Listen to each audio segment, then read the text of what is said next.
SLBC టన్నెల్లో rescue operation కొనసాగుతోంది. సహాయక చర్యల్లో ఎన్డీఆర్ఎఫ్, ఎస్డీఆర్ఎఫ్, ఆర్మీ, నేవీ బృందాలు నిమగ్నమయ్యాయి. ప్రమాదంలో దెబ్బతిన్న టన్నెల్ బోరింగ్ మిషన్ సంబంధించి కూడా మరమ్మతులకు ఏర్పాటు చేస్తున్నారు. టన్నెల్లో చెల్లా చెదురుగా విడిభాగాలు పడ్డాయి.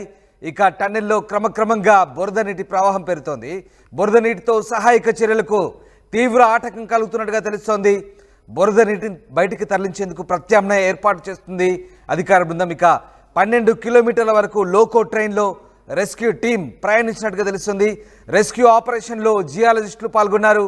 కన్వేయర్ బెల్ట్పై నడుస్తూ స్పాట్కు చేరుకున్నారు. జియాలజిస్టులు కన్వేయర్ బెల్ట్పై దాదాపు 1.5 కిలోమీటర్ల నడిచి వెళ్ళింది బృందం. కన్వేయర్ బెల్ట్ కూడా ఏ క్షణమైనా తెగిపోయే ప్రమాదం కనిపిస్తోంది. ప్రమాద ప్రాంతంలో శాంపిల్స్ ల్యాబ్కు తరలించారు జియాలజిస్టులు. మొత్తం మీద శ్రీశైలం ఎడమగట్టు కాల్వ ఎస్ఎల్బిసి టన్నెల్ ప్రమాదంలో సహాయక చర్యలు పర్యవేక్షించేందుకు ఇటు డిప్యూటీ సీఎం భట్టి విక్రమార్క కూడా హైదరాబాద్ నుంచి బయలుదేరి వెళ్ళారు. ఇక నీటిపారుదల శాఖ మంత్రి ఉత్తమ్ కుమార్ రెడ్డి కూడా టన్నెల్ వద్దే పరిస్థితిని పరిశీలిస్తున్నారు. టన్నెల్ దగ్గర సహాయక చర్యలకు రోజు కష్టంగా మారుతోంది. ఓవైపు 1వ సొరంగం పైకప్పు మళ్లీ కూలడంతో పరిస్థితి మరింత క్లిష్టంగా మారినట్టుగా తెలుస్తోంది. లోపల పేరుకుపోయిన మట్టి శిథిలాల ఎత్తు మరో మీటర్ మేర పెరిగిపోయింది. దానికి తోడు నీటి ఊట ఆగకుండా కొనసాగుతున్నట్టుగా తెలుస్తోంది. సొరంగంలో చిక్కుకుపోయిన 8 మంది ఆచూకీ కోసం అత్యాధునిక ఎండోమోడ్ కెమెరాలను లోపలికి పంపారు. ఇక 9 వేరువేరు బృందాలుగా దాదాపు 600 మంది సహాయక చర్యల్లో పాల్గొంటున్నట్టుగా తెలుస్తుంది. 72 గంటలు గడిచిన అంటే దాదాపు 3 రోజులు అవుతుంది. ఇప్పటి వరకు 8 మంది ఆచూకీ దొరకపోవడంతో ఆందోళన వ్యక్తమవుతుంది. ఉమ్మడి నల్లగొండ జిల్లాలో దాదాపు 4 లక్షల ఎకరాలకు సాగునీరు, వందలాది ఫ్లోరైడ్ పీడిత గ్రామాలకు సురక్షిత తాగునీరు అందించేందుకు రాష్ట్ర ప్రభుత్వం ఈ ప్రాజెక్టును అయితే చేపట్టింది. ఇందులో భాగంగా దాదాపు 43.5 కిలోమీటర్ల పొడవైన భారీ సొరంగాన్ని నిర్మిస్తున్నారు. నాగర్ కర్నూలు జిల్లా దోమలపెంట ఇన్లెట్ వద్ద నుంచి దాదాపు 13.5 కిలోమీటర్ల లోపల వరకు తవ్వకం పూర్తయింది. అక్కడ పనులు చేస్తుండగా శనివారం ఉదయం పైకప్పు కూలి ఈ ఘటన జరిగింది. 8 మంది కార్మికులు అయితే గల్లంతయ్యారు. సో మొత్తం మీద ఇప్పుడు అనేక ప్రయత్నాలు చేశారు. ఇక సొరంగం కూలిన ప్రాంతంలో సోమవారం నాటికి మట్టి శిథిలాల ఎత్తు పరిమాణం గణనీయంగా పెరిగింది. దీంతో అక్కడే మరోసారి సొరంగం పైకప్పు కూలి ఉంటుందని సహాయక చర్యలను పర్యవేక్షిస్తున్న అధికారులు అయితే చెప్తున్నారు. సో ప్రస్తుతానికైతే జాతీయ రాష్ట్ర విపత్తు నిర్వహణ బృందాలతో పాటు ఆర్మీ, నేవీ, సింగరేణి, ఇతర సిబ్బంది మొత్తం దాదాపు 600 మంది సహాయక చర్యల్లో పాల్గొంటున్నారు. కేంద్ర ప్రభుత్వం తరపున విపత్తుల నిర్వహణ, ఉపరితల రవాణా శాఖకు చెందిన నిపుణులతో కూడిన ప్రత్యేక బృందం టన్నెల్ వద్దకు చేరుకున్నట్టుగా తెలుస్తోంది.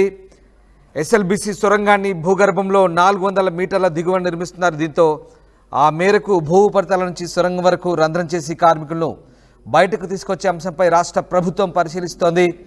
ఇక సొరంగాన్ని పరిశీలించిన జియోలాజికల్ సర్వే ఆఫ్ ఇండియా నిపుణుల బృందం ఆలోచనలకు నో చెప్పింది. సొరంగం తీవ్ర ఒత్తిడి ఉందని, భూ ఉపరితల నుంచి సొరంగం దాకా రంధ్రం చేసేందుకు ప్రయత్నిస్తే మరింతగా కుప్పకూలుతుందని రెస్క్యూ బృందంతో కలిసి లోపలికి వెళ్ళి వచ్చిన జియాలజిస్టులు చెప్తున్నారు. సో ఏం చేయబోతున్నారు, ఇప్పుడు ప్రత్యామ్నాయ మార్గం ఏంటనేదే ఇప్పుడు కీలకంగా మారుతుంది. గల్లంతైన కార్మికుల జాడ దొరక్కపోయినా సొరంగం లోపలి పరిస్థితులపై ఇప్పుడు స్పష్టమైన అవగాహన ఏర్పడిందని సహాయక చర్యలు పర్యవేక్షిస్తున్న అధికారులు అయితే చెప్తున్నారు. సో ప్రస్తుతానికి ఎలాంటి చర్యలు తీసుకోబోతున్నారు? లోకో ట్రైన్ ద్వారా సొరంగం లోపలికి వెళ్ళి రావడానికి 3 నుంచి 4 గంటల సమయం పడుతుందంటూ అధికారులు అయితే చెప్తున్నారు. ప్రస్తుతానికి నిరంతరం నీటి ఊట అంటే నీరు ఊరుతూనే ఉంది. కూలిన ప్రాంతాన్ని నింపేస్తుంది. ఇన్లెట్ నుంచి లోపలికి వెళ్ళే నీరు గ్రావిటీ ద్వారా అవుట్లెట్ వైపు వెళ్ళేలా సొరంగాన్ని వాలుగా నిర్మిస్తున్నారు. ఇప్పటి వరకు సొరంగం కూలిన ప్రాంతమే చివరిది కావడంతో ఊట నీళ్లు అక్కడే పేరుకుపోయి సహాయక చర్యలకైతే ఆటంకం కలిగిస్తున్న పరిస్థితి కనబడుతుంది. సో ఏం జరగబోతుంది? ప్రమాదం జరిగి ఇప్పటికీ దాదాపు 3 రోజులు కావస్తుంది. గల్లంతైన వారి జాడైతే తెలియడం లేదు. సో కార్మికుల యోగక్షేమానికి సంబంధించి ఇవాళ రాష్ట్ర ప్రభుత్వం కీలక ప్రకటన చేసే అవకాశం కనిపిస్తోంది. మరోవైపు నీళ్ల కింద ఉన్నటువంటి వస్తువులను గుర్తించే సోనార్ టెక్నాలజీ ఆధారంగా కార్మికుల జాడను తెలుసుకునేందుకు ప్రయత్నించిన ఎటువంటి ఆచూకీ లభ్యం కాలేదు. నీటిలో మనుషుల రక్తం అవశేషాలు గుర్తించే పోలీసు జాగ్రత్తలు అంటే స్నిప్పర్ డాగ్స్ కూడా సొరంగంలోకి తీసుకెళ్లిన ప్రమాద స్థలంలో నీరు బురద ఉండడంతో అవి ముందుకు వెళ్ళలేకపోయాయి. చివరిగా 5వ రెస్క్యూ టీం ఒక అత్యాధునిక డ్రోన్, 2 ఆపరేటర్లను సొరంగం లోపలికి పంపించింది. రెస్క్యూ బృందాలు వెళ్ళలేని చోట్ల దీనితో జరిపే పరిశీలన ఆధారంగా లోపలి పరిస్థితులపై స్పష్టత వచ్చే అవకాశం ఉందంటూ అధికార యంత్రాంగం చెప్తోంది. సో మొత్తం మీద ఇటు సొరంగంలోకి ర్యాట్ హోల్ మైనర్స్ అంటే సహాయక చర్యల్లో మరో ప్రయత్నంగా ర్యాట్ హోల్ మైనర్స్ని రంగంలోకి దింపింది. ఉత్తరాఖండ్లో సిల్కయారా సొరంగం 2023లో కుప్పకూలినప్పుడు దాదాపు 41 మంది కార్మికుల్ని 17 రోజుల తర్వాత ఈ ర్యాట్ హోల్ మైనర్స్ బృందమే బయటకు తీసుకురాగలిగింది. ఇప్పుడు ఎస్ఎల్బిసి దగ్గర కూడా వీళ్ళ ప్రయత్నాలు కూడా చేస్తున్నారు.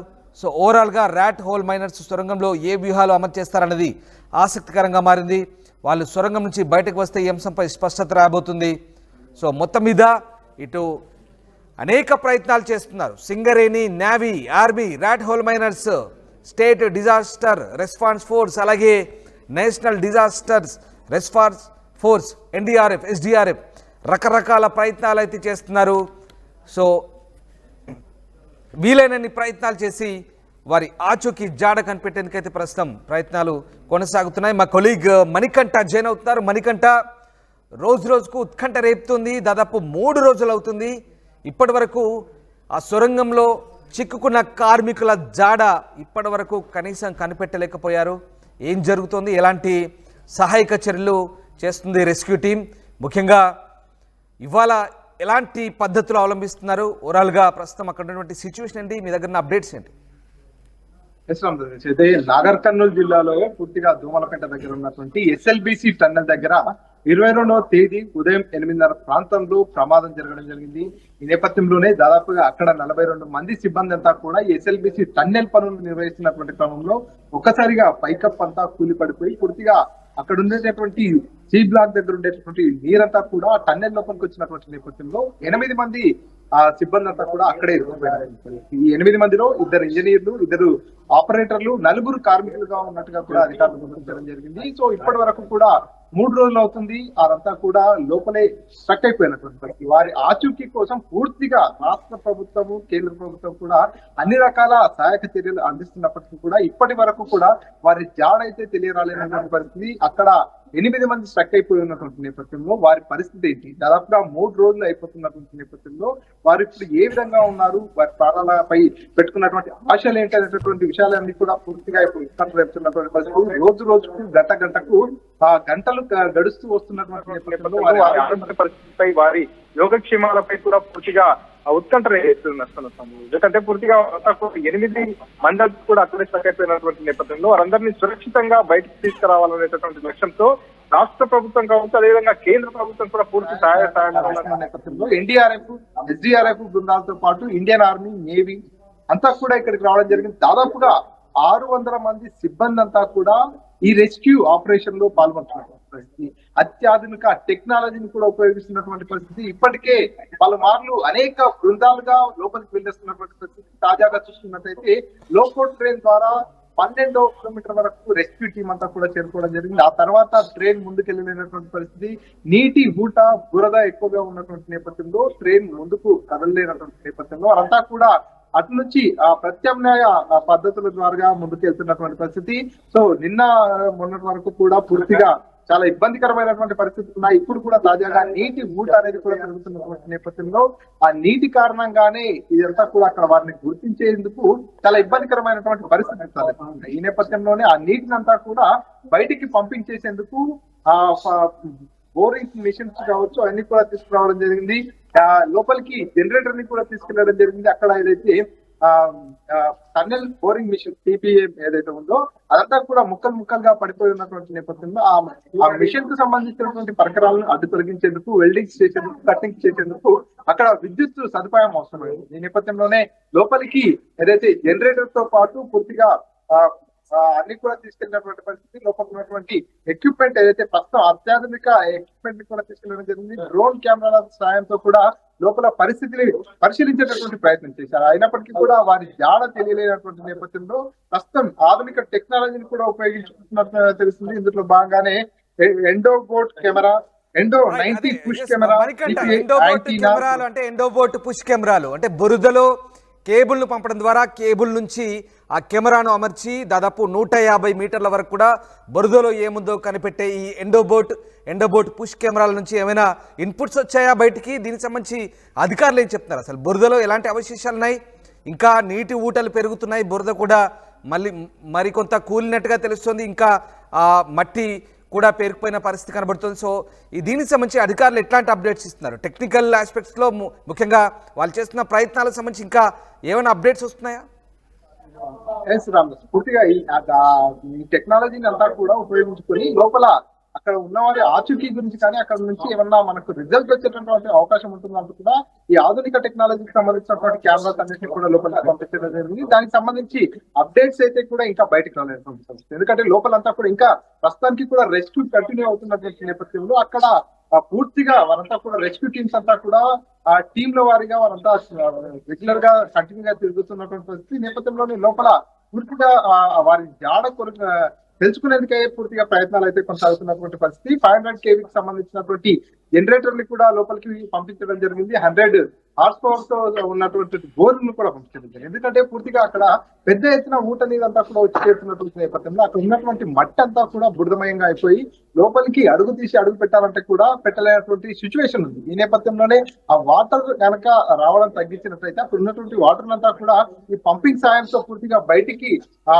చేసినట్లయితే అక్కడ కొంత పరిస్థితులు అంతా కూడా ఈజీగా ఉంటుంది. ఈ నేపథ్యంలోనే రెస్క్యూ టీమ్స్ అంతా కూడా అదే పనిలో ఉండాలని చెప్పుకోవచ్చు. ఈ నేపథ్యంలో పూర్తిగా ఏదైతే కన్వేయర్ బెల్ట్ ఏదైతే ఉందో ఆ కన్వేయర్ బెల్ట్ పై నుంచి కూడా దాదాపుగా 1.5 కిలోమీటర్ల వరకు కూడా లోపలికి వెళ్ళినటువంటి టీం కావచ్చు, జియాలజిస్టులు కావచ్చు, అంతా కూడా వెళ్తున్నటువంటి పరిస్థితి.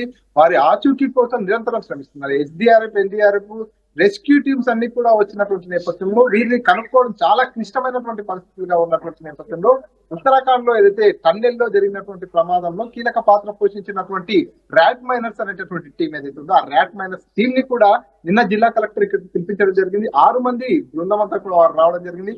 మరో 6 మంది వస్తున్నారు. మొత్తం 12 మంది ర్యాట్ మైనర్స్ కూడా ఇక్కడికి చేరుకున్నటువంటి పరిస్థితి. సో ఒకవేళ ర్యాట్ మైనర్స్ అయినా సరే వారిని గుర్తించే అవకాశం ఉంటుందేమంటూ కూడా ఎన్ని రకాల అవకాశాలు ఉంటే అన్ని రకాలుగా ఎంత టెక్నాలజీ వాడుకోగలిగితే అంత టెక్నాలజీని అయితే కూడా ఇక్కడ పూర్తిగా ఉపయోగించుకున్నటువంటి పరిస్థితి. అయినప్పటికీ వారి జాడ మాత్రం ఇప్పటికీ కూడా తెలియరాలేనటువంటి పరిస్థితి. 8 మందికి సంబంధించినటువంటి కుటుంబ సభ్యులంతా కూడా వారి జాడ కోసం నిరీక్షిస్తున్నటువంటి పరిస్థితి. అందరూ కూడా పూర్తిగా ఏదైతే తెలుగు రాష్ట్రాల ప్రజలతో పాటు మిగతా వారందరూ కూడా అసలు ఎస్ఎల్బిసి టన్నెల్లో చిక్కుకున్నటువంటి వారి పరిస్థితి గురించి అంతా కూడా చూస్తున్నటువంటి పరిస్థితి. ప్రస్తుతం వారి సిచ్యువేషన్ ఎట్లా ఉంది, ఆ టన్నెల్లో వారి సిచ్యువేషన్ ఎట్లా ఉంది, ఎప్పుడు బయటకు వస్తారంటూ కూడా పూర్తిగా అంతా కూడా ఉత్కంఠ రేపుతున్నటువంటి పరిస్థితి. ఈ నేపథ్యంలోనే 3 రోజుల పాటు కూడా రెస్క్యూ పనులన్నీ కూడా కంటిన్యూగా జరుగుతున్నాయి. రాత్రి పగులు తేడా లేక జరుగుతున్నటువంటి ఈ పనులన్నింటినీ కూడా మంత్రులు కూడా దగ్గరుండి పర్యవేక్షిస్తున్నారు. ఉత్తమ్ కుమార్ రెడ్డి కావచ్చు, జూపల్లి కృష్ణారావు, అదేవిధంగా కాసేపటి క్రితమే డిప్యూటీ ముఖ్యమంత్రి ఎవరైతే బట్టి విక్రమార్క కూడా ఇక్కడికి చేరుకోవడం జరిగింది. దగ్గరుండి పనులన్నీ కూడా పర్యవేక్షిస్తున్నారు. ఇక్కడ జరిగేటటువంటి మినిట్ టు మినిట్ అప్డేట్ అంతా కూడా రాష్ట్ర ముఖ్యమంత్రికి తెలియజేస్తున్నారు. అక్కడ నుంచి కేంద్ర సహాయ సహకారాలు కూడా తీసుకున్నారు. లోపల చిక్కుకున్న వారంతా కూడా 1000 కిలోమీటర్లు దాటి ఇక్కడికి వచ్చారు. వారంతా కూడా యూపీ, జార్ఖండ్, జమ్మూ కాశ్మీర్, ఇతరత్ర ప్రాంతాలకు చెందిన వారు కాబట్టి వారందరినీ సురక్షితంగా బయటికి తీసుకురావడం మా లక్ష్యం అంటూ కూడా ఇప్పటికే మంత్రులు కూడా స్టేట్మెంట్ ఇచ్చినటువంటి పరిస్థితి. ఈ నేపథ్యంలోనే సహాయక చర్యలు అక్కడ పూర్తిగా బురద అలాగే నీటి ఊట పెరుగుతుంది. ఈ అప్డేట్స్ అయితే ఉన్నాయి, కానీ అక్కడికి వెళ్లేందుకు వెదురు బెంగులతో కూడినటువంటి నిచ్చెనలు అలాగే థర్మకోల్తో చేసినటువంటి ఏవైతే తెప్పలు, చిన్న చిన్న తెప్పలు చేసి అక్కడికి వెళ్ళే ప్రయత్నం చేస్తున్నట్టు తెలుస్తుంది. బట్ ఇక్కడ టన్నెల్ బోరింగ్ మిషన్ టీబీఎం దగ్గరికి ఇంకా చేరుకున్నారా లేదా? టీబీఎం దగ్గర చేరుకుంటేనే పూర్తిగా దీన్ని ఆ జాడను పూర్తిగా పరిస్థితిని విశ్లేషించే అవకాశం ఉంది. టీబీఎం దగ్గరికి చేరుకునే పరిస్థితి ఉందా? అలాగే యాంటీ జీపీఎస్ సిగ్నల్స్ ఏవైతే ఇవన్నీ చేరుకుంటున్నాయా? జియాలజిస్టులు కూడా వెళ్ళారు. వీళ్ళంతా కూడా ఏం చెప్తున్నారు? అసలు అక్కడ సిగ్నల్ పనిచేస్తుందా? ఓవరాల్గా అంటే మనం మాట్లాడుకున్నంత ఈజీ కాదు, లోపల రెస్క్యూ చేయడం అంటే చాలా కష్టతరమైన పని. ఇవన్నీ కూడా సాధ్యమవుతున్నాయా లేదా? ఇంకొద్ది రోజులు పట్టొచ్చా? దీనికి సంబంధించి ప్రభుత్వం ఏమైనా కీలక ప్రకటన చేయొచ్చా? రామదాస్, ఇక్కడ జరిగినటువంటి ప్రమాదం అనేది పూర్తిగా చాలా డిఫరెంట్. గతంలో కూడా టన్నెల్ లోపల జరిగినటువంటి ప్రమాదాలతో పోల్చుకున్నట్టయితే ఇదంతా కూడా చాలా డిఫరెంట్ ఉంది. ఎందుకంటే పూర్తిగా ఏదైతే పనులు ప్రారంభమైన ప్రాంతం నుంచి చూస్తున్నట్టయితే 14 కిలోమీటర్ల డిస్టెన్స్ లో ఉంది. చాలా సుదూర్ఘ మార్గం అన్నట్టు. దాదాపుగా లోకల్ ట్రైన్ లో ప్రయాణిస్తేనే పోవడానికి 4 గంటల సమయం పడుతున్నట్టు కూడా అధికారులు చెప్పుకొస్తున్నటువంటి నేపథ్యంలో అంత దూరంలో ఇది జరిగింది. ఎక్కడైతే పనులు కొనసాగుతున్నాయో ఆ ప్రాంతంలో ప్రమాదం జరిగింది. సో పనులకు మధ్య భాగంలో జరిగిన ఏదైతే ఈ సొరంగ మార్గం 14 కిలోమీటర్ల సొరంగ మార్గంలో 7వ కిలోమీటర్ దగ్గర 8వ కిలోమీటర్ దగ్గర ప్రమాదం జరిగి ఉంటే వారిని బయటికి సురక్షితంగా తీసుకురావడానికి పై నుంచి పక్క నుంచి సమాంతరంగా ఒక హోల్ పెట్టేసి అక్కడ నుంచి వారిని రక్షించేటటువంటి అవకాశాలు ఉంటాయి. కానీ ఇక్కడైతే 14వ కిలోమీటర్ దగ్గర పనులు జరుగుతున్నాయో అక్కడే ఈ ప్రమాదం జరిగినటువంటి నేపథ్యంలో ఏ పక్క నుంచి కూడా సమాంతరంగా హోల్ పెట్టాలన్నా కూడా అది ఇంకాస్త రిస్కీగానే ఉన్నట్టు కూడా ఇక్కడ పర్యవేక్షిస్తున్నటువంటి ఇంజనీర్లు కావచ్చు, అధికారులు కూడా చెప్పుకుంటున్నటువంటి పరిస్థితి. కాబట్టి ఇక్కడ కేవలం ఒకే ఒక దారి ఉంది, ఏదైతే టన్నెల్ బయట నుంచి లోపలికి వెళ్ళేసి ఒకే దారి. ఇప్పుడు ప్రస్తుతం ఏదైతే దోమలపేట దగ్గర ఉన్నటువంటి టన్నెల్ ఉందో ఇక్కడ నుంచి లోపలికి వెళ్ళి వారి జాడ కనుక్కోవాలి, వారిని బయటికి తీసుకురావాలి. ఇది ఒకటే ఆప్షన్ మిగిలి ఉన్నటువంటి నేపథ్యంలో వారి జాడ గుర్తించేందుకు పూర్తిగా ఎన్ని రకాల ఎక్విప్మెంట్ ఉందో, ఎన్ని రకాల టెక్నాలజీ ఉందో అటంటి అంతటినీ కూడా ఉపయోగిస్తున్నటువంటి పరిస్థితి. ఏదైతే ఇక్కడ రెస్క్యూ టీమ్స్ లోపలికి వెళ్తున్నటువంటి వారంతా కూడా ఈ ఏదైతే బోరింగ్ మిషన్ ఉందో, టన్నెల్ బోరింగ్ మిషన్ ఎక్కడైతే పని చేస్తుందో ఆ పని చేస్తున్నటువంటి దగ్గర నుంచి కూడా ఒక్కసారిగా ఈ వాటర్ ఊట ద్వారా వచ్చినటువంటి నీరంతా కూడా భారీగా పైనుంచి పడిపోయినటువంటి నేపథ్యంలో ఆ నీటి ప్రెజర్ కు దాదాపుగా 100 మీటర్ల వరకు కూడా వచ్చినట్టు కూడా చూస్తున్నారు. కొన్ని టన్నుల బరువు ఉన్నటువంటి ఆ బోరింగ్ మిషన్ ఏదైతే టన్నెల్ బోరింగ్ మిషన్ TBM ఏదైతే ఉంటుందో అదే కొన్ని మీటర్ల వరకు దాదాపుగా 100 మీటర్ల వరకు కూడా నీటి ప్రవాహానికి నీటి ఉధృతికి కొట్టుకొచ్చినట్టు కూడా లోపల అధికారులు కావచ్చు, విధంగా లోపలికి వెళ్ళినటువంటి మంత్రి జూపల్లి కృష్ణారావు కూడా తెలుపుతున్నారు. సో మనం ప్రమాదాన్ని అంచనా వేసుకోవచ్చు. ఆ స్థాయిలో నీరంతా కూడా వచ్చేటటువంటి నేపథ్యంలో అక్కడ పైనుంచి పడ్డటువంటి మట్టి అంతా కూడా ఆ నీటి కారణంగా బురదమయంగా. సో లోపలికి వెళ్ళినటువంటి NDRF, SDRF కావచ్చు, రెస్క్యూ టీమ్స్ అంతా కూడా కాలు పెడితే పూర్తిగా ఆ బురదలో ఇరుక్కుపోతున్నటువంటి సిచ్యువేషన్ ఉన్నటువంటి నేపథ్యంలోనే వెదురు బొంగులతో కూడినటువంటి నిచ్చెన లాంటి పరికరాలు, అదేవిధంగా థర్మోకోల్ షీట్స్, వీటన్నిటిని కూడా ఈ థర్మోకోల్ షీట్స్ ని మామూలుగా అక్కడక్కడ చేపలు పట్టడానికి వారు వాడుతుంటారు. అటువంటి థర్మోకోల్ షీట్స్ కావచ్చు, ఆ బిల్డింగ్ కన్స్ట్రక్షన్స్ లో వాడేటటువంటి వెదురు బొంగులతో ఉండేటటువంటి నిచ్చెన లాంటి పరికరాలు అన్నిటినీ తీసుకొని లోపలికి వెళ్తున్నారు. వాటి ద్వారా ముందుకు వెళ్ళాలి.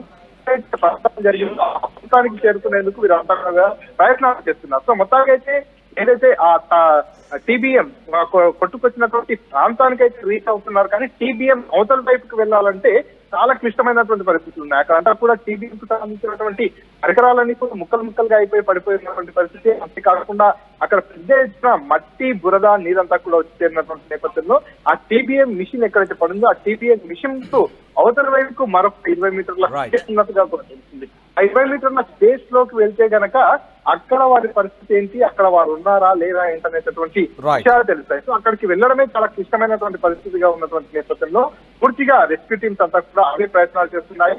NDRF, SDRF సిబ్బందితో పాటు కాసేపటి క్రితమే మరొక ఆర్మీ టీం కూడా ఇక్కడికి దిగడం జరిగింది. నిపుణులు అంతా వస్తున్నారు, ఏ రకంగా వారిని చేరుకోవచ్చు, ఏ రకంగా వారిని బయటికి తీసుకొచ్చేటటువంటి అవకాశం ఉందంటూ కూడా సలహాలు, సూచనలు ఇస్తున్నటువంటి సిచ్యువేషన్ ఉంది. Right, thank you Manikanta, thanks for the update. So SLBC టన్నెల్లో అయితే ఇంకా రెస్క్యూ ఆపరేషన్ కొనసాగుతోంది. NDRF, SDRF, army, navy, Singareni, Hydraa, ఇక రకరకాల టెక్నికల్ ఆస్పెక్ట్స్లో ఇంకా అందరూ ప్రయత్నిస్తున్నారు. ప్రమాదంలో దెబ్బతిన్న టన్నెల్ బోరింగ్ మిషన్ వద్దకు అవతల వైపు చేరుకునేందుకైతే తీవ్ర ప్రయత్నాలు చేస్తున్నారు. చేరుకున్నాక పూర్తిగా పరిస్థితిని విశ్లేషించే అవకాశం కనిపిస్తోంది. టన్నెల్ పూర్తిగా చెల్లా చెదురుగా విడిభాగాలుగా విరిగిపోయి పడ్డట్టుగా తెలుస్తోంది. క్రమక్రమంగా బురద నీటి ప్రవాహం, నీటి ఊట పెరుగుతుండడంతో ఇంకా ఇబ్బందికర పరిస్థితులు అయితే తలెత్తున్నాయి. ముఖ్యంగా బురద నీటితో సహాయక చర్యలకైతే తీవ్ర ఆటంకం కలుగుతోంది. ప్రస్తుతానికి ర్యాట్ హోల్ మైనర్స్ కూడా రంగంలోకి దిగారు. గతంలో ఉత్తరాఖండ్లో టన్నెల్ సొరంగంలో ప్రమాద బాధితుల్ని కాపాడిన ర్యాట్ హోల్ మైనర్స్ కూడా ఇంకా అక్కడ సహాయక చర్యల్లో పాల్గొంటున్నారు. మరికొద్ది రోజులు పట్టే అవకాశం ఉంది సహాయక చర్యలకి. లోపల పరిస్థితులు అయితే ఏమాత్రం అనుకూలంగా లేవని చెప్తున్నారు. సో ప్రభుత్వం ఏం చెప్పబోతోంది, ఇవాళ ప్రమాద బాధితులకు సంబంధించి ప్రభుత్వం ఏదైనా కీలక ప్రకటన చేయబోతుందా, సహాయక చర్యలకు సంబంధించి ఏం జరుగుతుందనే అంశాలను కూడా ప్రభుత్వం వెల్లడిస్తుందా అంటే మరికొద్దిసేపటి వరకు వేచి చూడాల్సిందే. ప్రభుత్వం ఏదైనా ఇవాళ కీలక ప్రకటన చేసే అవకాశం ఉన్నట్టుగా కూడా తెలుస్తోంది.